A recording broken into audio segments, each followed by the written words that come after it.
ભરૂચના national highway પર રોજ જ ટ્રાફિક જામ થઈ રહ્યો છે. છેલ્લા 15 દિવસથી ટ્રાફિક જામને લઈને વાહન ચાલકો હેરાન પરેશાન થઈ ગયા છે. ત્યારે આ મામલે અધિકારીઓ શું એમની ઓઈસી ઓફિસમાં બેસીને ગપ્પા મારી રહ્યા છે તેવું વાહન ચાલકો કહી રહ્યા છે. ત્યારે આ ટ્રાફિક જામની સમસ્યા વહેલી તકે હલ થાય તે જરૂરી છે.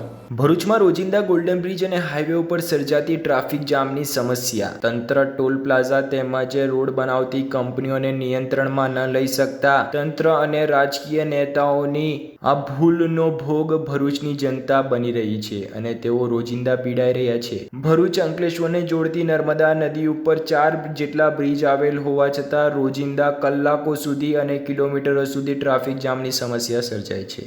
ભરૂચમાં રોડ રસ્તાની હાલત બિસ્માર હોવાના પગલે દરરોજ ટ્રાફિક જામની સમસ્યા સર્જાય છે. કલાકો સુધી હાઈવે ઉપર ટ્રાફિક જામની સમસ્યા સર્જાય છે, જેને લઈને અંતે લોકો ગોલ્ડન બ્રિજનો માર્ગ અપનાવે છે અને ગોલ્ડન બ્રિજ ઉપર પણ ટ્રાફિક જામ થતા હવે કયો માર્ગ અપનાવવો તે વાહન ચાલકો માટે એક પ્રશ્ન ઉઠી રહ્યો છે. કલાકો સુધી હાઈવે ઉપર દરરોજ સર્જાતી ટ્રાફિક જામની સમસ્યા છતાં કાયમી ધોરણે આ સમસ્યાનું કોઈ નિરાકરણ નથી આવી રહ્યું. દરરોજ હાઈવે ઓથોરિટી અને ટોલ પ્લાઝાની નબળી કામગીરીનો ભોગ ભરૂચની જનતા બની રહી છે. ભરૂચમાં મેઘરાજાની ધમાકેદાર એન્ટ્રી બાદ રોડની ગુણવત્તા ઝળકી આવી હતી. ટોલ પ્લાઝા ઉપર ટોલ તો ઉઘરાવવામાં આવે છે, પરંતુ રોડ રસ્તા બનાવવામાં આવતા નથી તે કડવી વાસ્તવિકતા છે. નર્મદા નદી ભરૂચ અંકલેશ્વરને જોડતી નદી છે. તેના ઉપર 4 જેટલા બ્રિજો આવેલ છે, પરંતુ તેમ છતાં દરરોજ કિલોમીટરો સુધી અને કલાકો સુધી ટ્રાફિક જામની સમસ્યા સર્જાય છે. કિલોમીટરો સુધી ટ્રાફિક જામ થતું હોવા છતાં ટોલ ઉઘરાણી થોડા સમય માટે પણ બંધ કરવામાં આવતી નથી. એટલે કે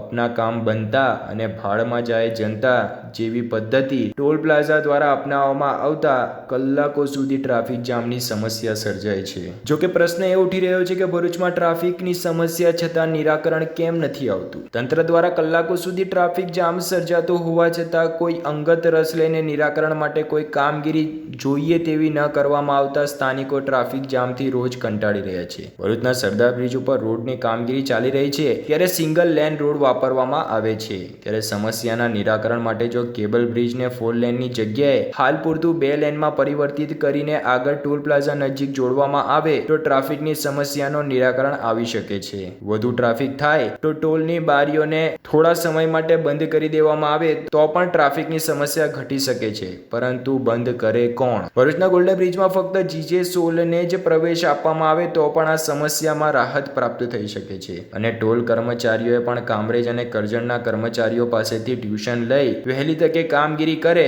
તો ટોલ પ્લાઝા ઉપર થતી ટ્રાફિક જામની સમસ્યાનો પણ નિરાકરણ આવી શકે છે. અને વ્યવહાર અને વર્તનમાં પણ જો ટોલ પ્લાઝાના કર્મચારીઓ ઉપરકોટ બંને ટોલ કર્મચારીઓ પાસેથી ટ્યુશન લઈ કામગીરી કરે તો ભૂતકાળમાં થયેલા અને હાલ પણ વાહન ચાલકો સાથે થતી બોલચાલી અને ઘર્ષણના કિસ્સાઓનો પણ અંત આવી શકે છે. જો વાત કરવામાં આવે મુલટ ટોલ પ્લાઝાની તો મુલટ ટોલ પ્લાઝા ઉપર અનેકો વખત વાહન ચાલકો સાથે ઘર્ષણના કિસ્સાઓ બની ચૂક્યા છે. ભૂતકાળમાં ટોલ પ્લાઝાના કર્મચારીઓને તેમની આડોડાઈને લઈને વાહન ચાલકોએ ઢોર માર પણ માર્યા છે.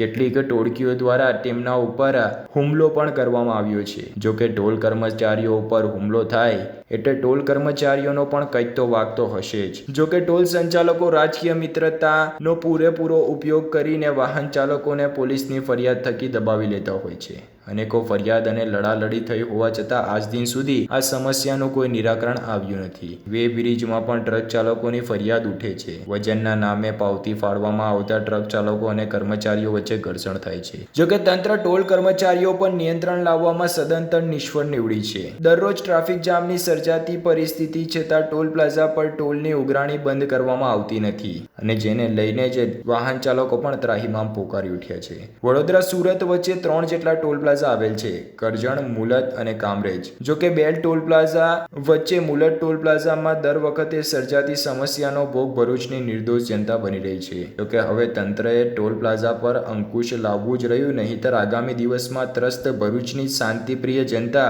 વિફરે અને દરરોજ સર્જાતી ટ્રાફિક જામ અને તેમ છતાં ઉઘરાવવામાં આવતા ટોલને લઈને તંત્રને ટોલ પ્લાઝાના કર્મચારીઓ સામે બાયો ચડાવે તો નવાય નહીં. ટોલ પ્લાઝાના કર્મચારીઓ અને હાલમાં નિમણૂક કરાયેલ મહિલા ટોલ કર્મચારીઓ દ્વારા પણ વાહન ચાલકો સાથે આડોડાઈ ભર્યું વર્તન કરીને વાહન ચાલકોની પજવણી કરવામાં આવી રહી હોવાના પણ કિસ્સાઓ ઉઠી રહ્યા છે। ત્યારે હવે ટોલ પ્લાઝાના સંચાલકોએ આ અંગે અંગત રસ દાખવી અને ટોલ કર્મચારીઓને પાઠ ભણાવવામાં આવે તે જરૂરી છે, નહીંતર આગામી દિવસમાં ભરૂચની જનતા